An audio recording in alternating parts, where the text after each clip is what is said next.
Thanks for visiting the patient and the weather. Today I'm meteorologist Al Peterlin. I'd like to talk about the weather health stresses for August 12, 2026, and this is a weather report.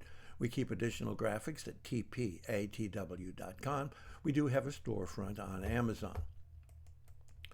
While we may be in the doldrums of August, and picking up toward the 13th, it does look like here on the 12th we have a major frontal system stretching from northern Idaho, across eastern Wyoming, down to Denver, all the way back over to St. Louis, across to Cincinnati, Pittsburgh, and then down to Richmond.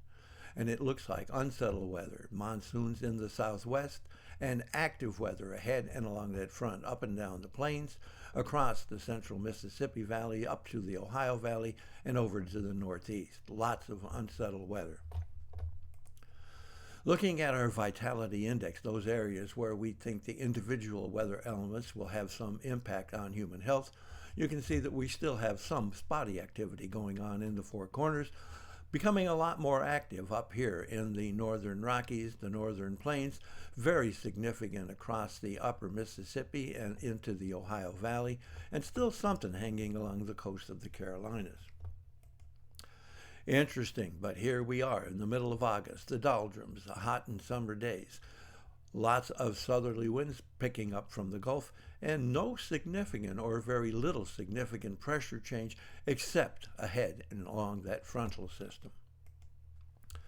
Temperature change, finally, a little bit more significant, and while we are sweating coast to coast, note that for Wednesday we are finally seeing falling temperatures in the Four Corners, falling temperatures in the northern Rockies, falling temperatures across the northern plains, and right along that frontal system, a little bit of dropping or more normal temperatures all the way down across Ohio into the Carolinas. Interesting looking at the dew point temperatures or humidity, and you'll see we have rising dew point temperatures where the temperatures themselves are falling, meaning they're coming together, and that should mean a lot more prospects for having some moisture fall.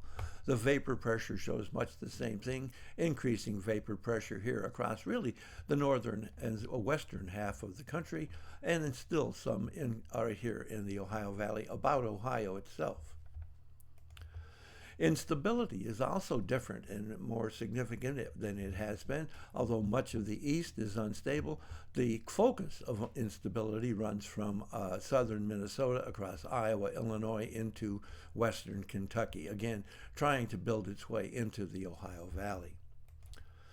And the change in oxygen availability will be significant for Wednesday. Notice we have migraine stresses over much of the country, spottily here in California and Nevada, a little bit more significant here in western Utah, a little bit more significant here across northern Arizona, and then here in western New Mexico.